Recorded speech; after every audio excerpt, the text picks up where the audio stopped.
Hey, what's up, guys? This is Hardy Quest with Chapel Hill Quest Martial Arts and the Ninja Everyday, and I'm here with another episode of Hakutoshi Rambles.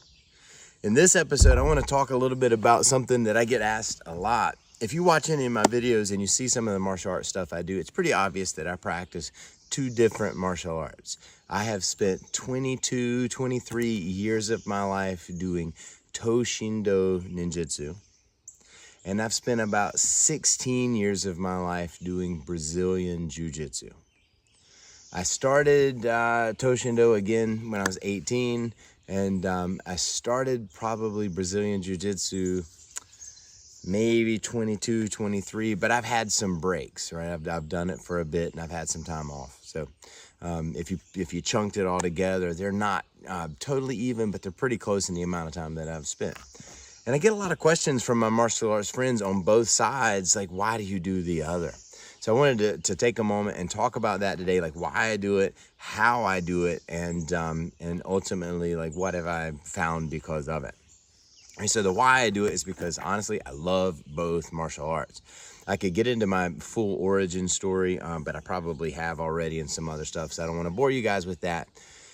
But I love the real world self-defense applications of Toshindo. I love the real world self-defense applications of Brazilian Jiu-Jitsu. I love the self-development practices associated with Toshindo, the meditation, the refinement of movement, the sensitivity one develops to the flow of energy with your partner. And I love the self-development attributes that I associate with Brazilian Jiu-Jitsu. That grit, that comfort in an uncomfortable situation, the flow of energy between you and your opponent, the opportunity to explore like a personal expression of martial arts. Right now, they both have some things that, you know, I'm glad that I have the other to counteract. Like, I feel Toshindo's got a lot of kata, right? We're supposed to do things this way. We're going to do things. Now, there's some principles, but there are some kata. We've got to practice these kata. And I understand that you learn these kata to embody the principles so that you can then be creative. Brazilian Jiu-Jitsu has sort of that same thing. There are techniques that you have to learn, but there is infinite amount of self-expression because you roll all the time. You roll all the time, and you get a chance to see what you could do in a different situation, in a different place. So I love the self-expression potentials for both of them, but I really like, you know, Brazilian Jiu-Jitsu specifically for that. In terms of like being able to defend myself on my feet, Toshindo provides an amazing framework, several great techniques that I really love, very sophisticated in their setups and in their application, very subtle. And you can get more and more layers of skill that increase your ability to do these things without like a massive energy expenditure. Brazilian Jiu-Jitsu's ground self-defense practice is amazing. There's just an incredible amount of potential relationships you can have with your training partner. Because when you're standing, your head's up and your feet are down. You can spin around, but most of the time your head's up and your feet are down. On the ground, that relationship can change in so many different infinite places, and it's just extremely sophisticated and not intuitive. So there's a lot of room for skill development.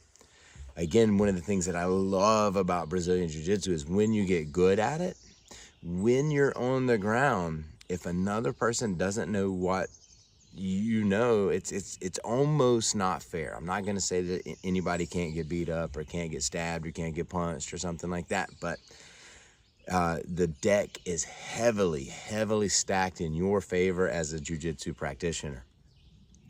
With Toshindo, we've got so many like potential ranges on the use of force continuum. It just gives you like a wide range of things that you can respond to, but that is enhanced by jiu-jitsu, right?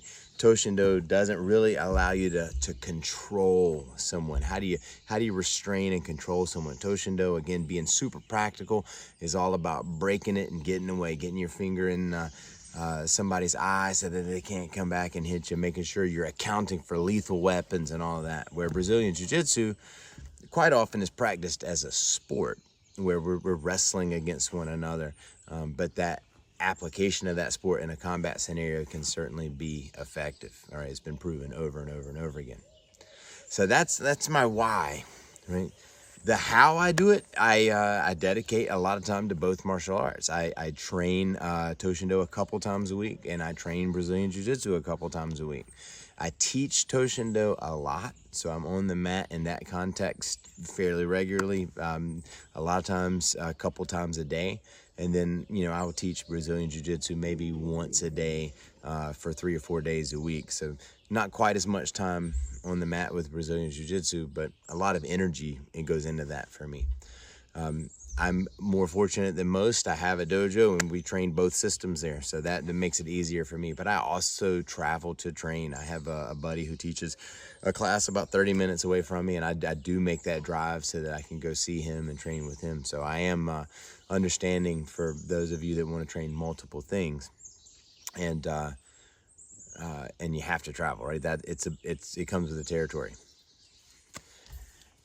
What I want to get from this dual practice is an extreme ability to handle a self-defense scenario. I want to be as functional in an emergency as possible, right? I want to be able to run to the fight and be able to save and help and do what I can do in that situation, be able to fight that fight and win, and then be able to get out and help anybody else who needs to get out, right? I just want to be useful. So my personal goal is to mesh the Toshindo and the Brazilian Jiu-Jitsu to a point that nobody can tell what art I'm doing, right? Can I effortlessly catch that wrist and put that person down on the ground, transition to a top control position and put a choke on somebody? That doesn't require a bunch of effort, doesn't require a bunch of energy expenditure, because of the lack of skill that I hopefully am developing and will continue to develop. I believe if we get good at both of these things, we will be very capable, you know, sort of all-encompassed martial artists, right? I know there are Brazilian Jiu-Jitsu practitioners that practice some stand-up self-defense stuff, and I know there's a lot of Toshindo practitioners that do some stuff on the ground. But each of these styles has such a sophistication, and they've done deep dives into both of these arenas that I feel like it's a really good opportunity to mesh them. And again, what I've seen through people that I've trained, myself included, right, is the end result. I can do a throw that will take somebody down and transition to something on the ground. I have trained probably honestly like four people who can make that transition without getting stuck, right? They can effortlessly perform a standing self-defense movement utilizing solid Toshindo principles and maintain those principles with control as we get into the ground position. So I'm very confident. In fact, I'm sure that it can be done, but we're just constantly refining that. So that's my how, or that's my why and my how, and what I expect from this hybrid martial arts approach. I don't know that any of you care about it, but a couple people have asked, so I wanted to share. I really appreciate your attention. Thank you so much for tuning in. Be sure to like and subscribe. Make sure that you don't miss any more of these videos as they come out. And until I see you, Ninja every day.